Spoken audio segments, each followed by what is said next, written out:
Okay, the famous question that is asked on every long road trip, whenever you have kids or if you are a kid, this question gets asked every time. Highway 5 is a place where I asked it all the time when I was a kid. Hey, are we there yet? Right. That's my question for everybody today. You there yet? With the Niners? Not just the Niners. No. Not With the just Warriors? Niners. Nope. I've been not there with the Warriors. I want to know if everybody's there yet. Are With you there Brock? yet? Oh, yeah. Yeah, with Brock Purdy. Are we there yet? Are we ready to stop doing this is a product of a great system, and he's got a good running back there and a good left tackle. Oh, it's all and he's true. got wide receivers on his sure team, does. too. Oh, my gosh. What a lucky little fella that Brock Purdy, because any old dog could quarterback this team. And I don't know. I mean, a lot of draft capital went into Trey Lance. So I think a healthy competition next year in the offseason for who's the – stop it. It's over. This is done. You have your quarterback now, and he's really good. And just because we all didn't see him coming, I'm here to not let you do that. This dude can play. And I want to know, when was the last time you had this much fun watching offensive 49er football? And let me start whatever your answer is, it better be before Kyle Shanahan got here, because the offense has never, under anyone in the Kyle Shanahan era, looked like this with the San Francisco 49ers. So if you want to tell me that Brock Purdy's got nothing to do with that and he's just a human being that happens to be running the system, are there aspects of it that are Kyle and the teammates? Of course. So many aspects. That's true for every quarterback ever.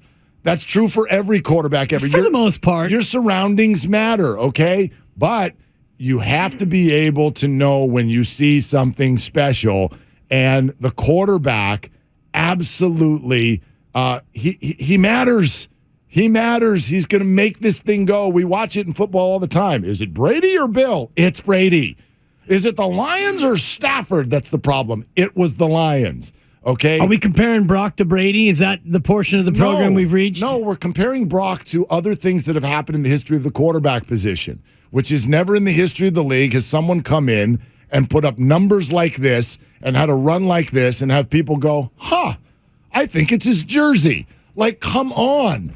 This is your guy. You're just going to have to wrap your head around it. Oh, he's my guy, no doubt. They messed up in the draft a year and a half ago. Well, we don't know that yet. Look. We don't know that, No. and we'll find that out at some point, whether or not they messed it up or not. In theory, they did. Now, No, until he gets a chance to actually be a quarterback in the National Football League. Maybe he comes in next year and he doesn't play. Brock's the starter. He's the backup. And at that point, That's after fine. his third year, maybe Trey Lance goes somewhere else and he has a 12-year career. And Trey Lance is a really, really good quarterback who, due to circumstance, never got a chance here. You can't yet say that they, quote, messed up in the draft. What they did do in the draft is they drafted a guy with the last pick in the draft, and it turns out he's not only a little better than they thought, he's not a lot better than they thought. He's unfreaking believable right now. Yep. If you took all the quarterbacks right now remaining in these playoffs, and I believe there are 10 or 9 as we currently sit, because there's 2 teams tonight that are still playing. He's playing as well, if not better, than all of them. Yes.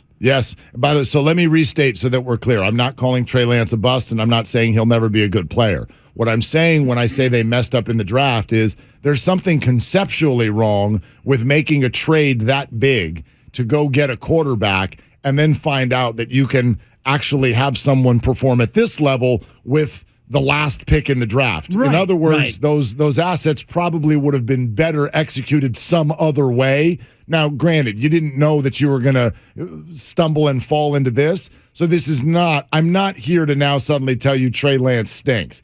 I'm just here to tell you that you put all your resources into finding your new quarterback, right, and then you found your new quarterback somewhere else. Isn't that crazy? Yeah. And I think that this is a bigger conversation when we get to March and April For and we sure. get ready for the NFL draft, because what the Rams did last year, basically saying F you draft picks, we don't want you, and then they won the Super Bowl. And then you look at what the Niners did. The Niners basically said, F you draft picks, we're going to trade you all to get our future quarterback, and they got it wrong, but they also still have a great chance to still win the Super Bowl. So are the other 30 teams now going to look at the draft in a new way? That, to me, is a fascinating conversation. And what I mean by this, Mark, is normally when we look at the draft, and we've already talked about the next draft, and I believe 10 of the top 12 teams in the draft all need a QB, need a quarterback. Yeah. And so the expectation is they're all going to use these top picks to find a quarterback, whereas the Rams traded for a guy who was nearing the end of his career, who had struggled. He's good, but near the end of their career, the Niners found a guy with the last pick in the draft who may lead them to the promised land. Do teams now start to look at drafting a quarterback in a different way? I wonder, because how do you replicate this? So you know what I mean? Like, what would you say to someone? So, okay, stop all the resources going toward the first half of the first round to grab some generational quarterback. Instead, just get a great system, get a really good player at every spot on the field, and get a great play caller, and get a great culture, and then, just find somebody. Like, he's more than just somebody, and you're right to say that. But you wouldn't know that until well after the fact. I mean, like he's still got to go through at some point in his career. We're still so early. Like, this hasn't really uber worked until they beat a Mahomes or they beat a Josh Allen. These are the guys where people were trading up first half of the first round to get them, and they love them. So I still think, like, to answer your question, my guess would be no. I still think teams will freak out to go get the quarterback they think is going to be the guy. However, those teams will continue to be wrong 60% of the time at least. Or even more, yeah, if not more. Exactly. If not more. I mean, even some of the times when they're right, they're wrong. Nobody called the Cardinals wrong 2 years ago when they got Kyler Murray. I don't think people have even started to dance with that idea until now. And we're the first. We all called him wrong when they signed him to that extension. To a degree. Yeah. Although, again, Kyler Murray, get ready for if there's Dak Prescott here in town next weekend. The Raiders have moved on from Derek Carr. These are the three names. Call it four. Kirk Cousins being the other one. Nice check down, Kirk. You can enjoy that all offseason. Like, those are the quarterbacks who you're like, oh, they're good. We want to pay them. We think they have good numbers. We can kind of make the playoffs. We're never, ever, ever going to win a Super Bowl with them. Normally, teams sign up to do that again. It's still one of the things at the end of this story where I will credit the 49ers, because even though they tripped and fell into the right decision, they had one of those guys. His name was Jimmy Garoppolo. He's good. He's not great. And he can win you games, and he can keep you relevant, and he can get you into the playoffs, and he can win in the playoffs. But the question will, I think, forever remain, is he good enough to win the whole darn thing? I know he was 7 minutes away. We'll never know. But probably not. We'll never unless know. he goes and wins it somewhere else. But I still credit the 49ers for saying, all right, so we've got a B at quarterback. I think we should take the risk to go find an A. Yeah. And then they did, and they may have found their A, like, hanging out over there at the end of the bar and not realizing it, but I'm going to forever give them credit for making that move, because most teams go, no, give us our relevant guy, no pun intended, who can keep us in it, Jimmy G. and we'll re-sign that guy and pay him. And that makes the most sense, but you have to be able to take a risk at some point, and the 49ers took a big risk by trading 3 first-round picks to move up to get another first-round pick and turn that into Trey Lance, and you saw a talent that you thought would be a difference maker, and you thought that right now Trey Lance would have been 17 regular season and 1 playoff game into an unbelievable rookie year. He would be your rookie quarterback who's doing what your other rookie quarterback is doing, and I give them credit for seeing something in Brock Purdy, and maybe someday we get a 30 for 30 on how that actual draft pick went, because they had the last pick in the draft. And were they really like hoping that Brock Purdy would slide to 252 or whatever the number is. They had their eyes on him the whole time. Do we need to trade up to 251? Exactly, right? I don't know. And I wonder if we're ever going to find out how that went, or if they got to that spot and they were on the clock and, somebody in the room was like, you know what? We kind of like this Brock Purdy guy. Yeah. Why don't we just in case, let's just throw a pick at Brock Purdy and see if maybe he can't be a guy at some point who might be able to help us do something. Who knows? And give him credit, not just for drafting him, but for keeping him. Now, I know it doesn't sound like a lot of money, but they had guaranteed money to a different backup quarterback. And they allowed this guy to beat him out and said, no, we see something, let's keep him. And then for a period of time, I think they thought Brock Purdy was going to be their backup this year. And then the whole Jimmy thing shows up, and why wouldn't you, right? You've got Trey Lance, who's essentially played very, very little. The other guy's a rookie. So now Jimmy's sitting there, no team. We're like, well, okay, veteran presence in the locker room. Who knows if we're going to need him? And then it plays out the way it does where all three of them play. And listen, I don't want any more advanced analytics. I don't want numbers. I don't need them, even though I've got them. You are not watching football if you can't tell with these three quarterbacks this year which one is the dude. You're not watching if you think this is still a debate. I know Trey hasn't gotten a lot of a chance. I know that. By the way, conversation for a different day, I wouldn't trade him. I wouldn't even entertain trading him. No way. The 49ers have shown this year, you need more than one guy. 68 quarterbacks started games this year. I'm keeping Trey Lance as my backup next year. You need two quarterbacks in this league at least. And more likely you need three. Right, and he may hate that. And you know what? There was a period of time where Deebo Samuel was really hating what the 49ers were doing contractually. Figure it out.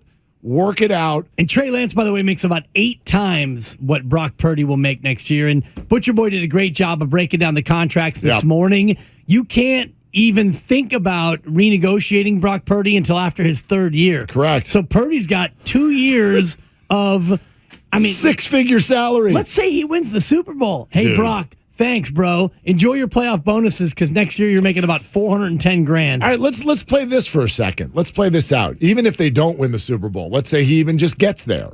Or let's say he loses 35-34 in Philly in a couple of weeks. What if he loses this Sunday, 3:30 kick in Dallas, against Dallas? That's different. Okay. That's different. Yeah, like if Micah Parsons ruins the game this weekend, he got to go play well tonight first. I don't know about this one. So we'll get into all that. Sure. But there's still a bunch of scenarios that are going to play out. But what would you do if this goes even moderately well the next few weeks? How would you handle it if you're Brock Purdy's agent? What do you do? You look for endorsements. What can you do? Yeah. Contractually, you are forbidden. Both sides are forbidden from renegotiating. There cannot be a renegotiation sensation. Correct. You're stuck. So what can you do? Do you go to Jed York and say, hey, Jed, it'd be great if you gave us like a briefcase full of hundreds that we could pick up behind the dumpster in the back of 4949 Centennial? There's nothing you can do. If you're the agent, you go to advertisers, local merchants, and you say, hey, I've got Mr. Relevant. You can drop the ear and irrelevant. I got Brock Purdy here. The only way he can make money is secondary shoulder income. Right. So if you're his agent. And he will. Of course. And he will. What do you do? There's nothing you can do. I think I would call JanSport. Let's do like he's walking around. I've said this a couple. When Brock leaves these games with a backpack on, go to any local Bay Area high school at 3 o'clock. Watch the kids heading home with their backpacks and tell me they don't all look like Brock Purdy. Right. They'll get little joggers on, white sneakers, T-shirt, backpack, looking for a Starbucks or a Safeway. They all look exactly like Brock Purdy, which is incredibly marketable. He's the boy next door. He is the boy next door. He's 23, Mark. He's closer to being high school age than he is being 30 Purdy. Yeah. Purdy at 30. He's 7 years away from being Brock 30. So he's actually closer to being a sophomore in high school than he is to being 30. So, yeah, you're right. The backpack thing, he can't endorse, like, any shaving products because I'm pretty sure he's never shaved hair yet, in his life. So He can't like do a gig for Enterprise Rent-A-Car. Hi, I'm Brock Purdy, and I'm 2 years away from being able to get one of these babies. That's right. He can't even rent a car. He can't even rent a car. Has he voted yet? When was the last election? Did he? Yeah, I guess so. Okay, no, that's 18. He can't run for president for 12 years. Oh my gosh. It's Vote for me, 2036. So tremendous. The 49ers are in an unbelievable spot. If that's their QB and that's what they're paying him for the next couple of years, that is a bicep that is larger than any other team in the entire NFL. If they're going to play at this level and have that weapon where they can have a quarterback who plays like this for $900,000, I mean, all that could, oh gosh, are they going to be able to pay Christian McCaffrey? And now there's the Debo, and right, there's going to be other extensions on the way. What about Brandon Ayuk? Yeah, go ahead. Keep them all. Everything is just fine here. Now, maybe 4 years from now, Brock Purdy's going to get $48 million a year. He might. I don't know how it's going to go over the next 4 years. But look, you got to answer that question. No matter who you were rooting for at the beginning of the year, no matter what your expectations were, no matter what you thought of Brock Purdy, when was the last time that offensive 49er football was this much fun to watch? Do you want to know what's really bananas? You want to know, Dibs, what's really banana land? I'm not 100% sure that Trey Lance is even more mobile than Brock Purdy. Did you see him buying more time out there? Pete Carroll got to the postgame press conference and goes, we got to Brock and we couldn't catch him. Yeah. I don't know what. He goes, that's not what was supposed to happen when we got there. Guy's running around like a mad person out there. The step up and the wiggle right on the throw to McCaffrey, great pocket presence. The reverse pivot pirouette. And, oh, Eli, would you mind if I just threw this to you because there's no one within 20 yards of you, Eli? And then this man is high-stepping down the left sideline. Funny. And then the Ayuk touchdown that wasn't will forever go down as the greatest highlight that will never be shown. I mean, that was scary, though, because you watch him and it's like he's holding it. He rolls. He's still rolling.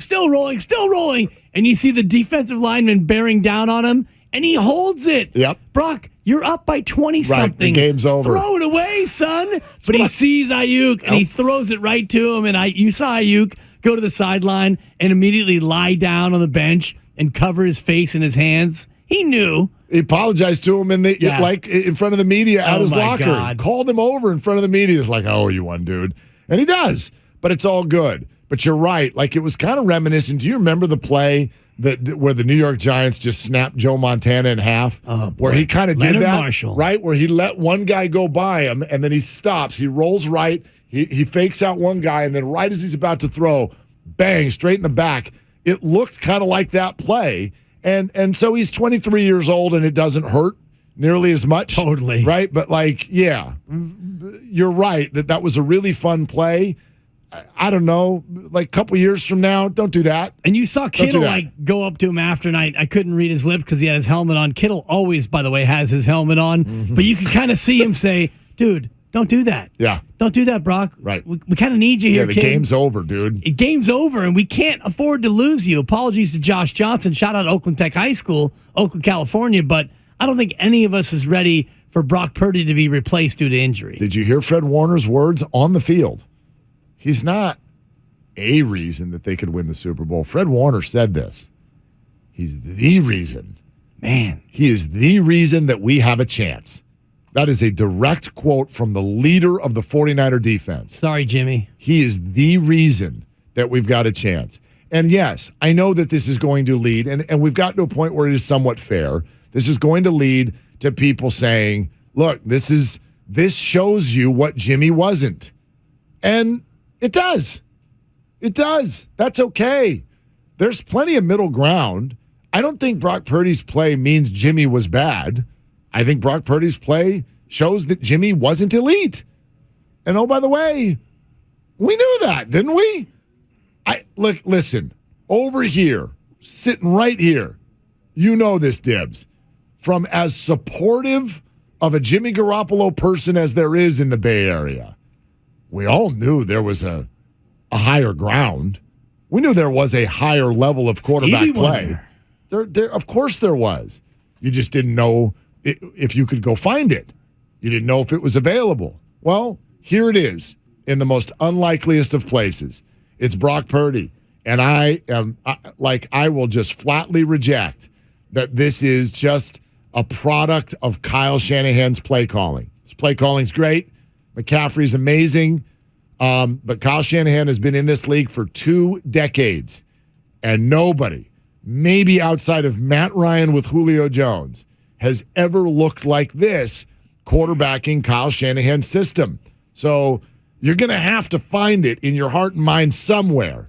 Wherever you want to find it, go find it. You're going to have to find some credit for Brock Purdy, and you're going to have to say these words no matter who you like. Brock Purdy, quarterback, San Francisco 49ers. There's no doubt. That's your guy. It looks like it's going to be that case for the foreseeable future, no matter what happens with this playoff run after what we saw yesterday. The youngest quarterback in playoff history to throw 3 touchdowns and over 300 yards. He's setting records and doing things that we haven't seen since Joe Montana. The most postseason passing yards since Joe Montana in the Super Bowl. He's doing things that we've never seen before. Now, you can give credit to the players around him and the coach with the laminated play sheet, and I do, and I will, but that doesn't take away from the fact that Brock Purdy is him. As our Kyle Madsen likes to say, he's the dude, and Fred Warner's right. You go as far as this guy can carry you. Mama, there goes that man. There goes that man.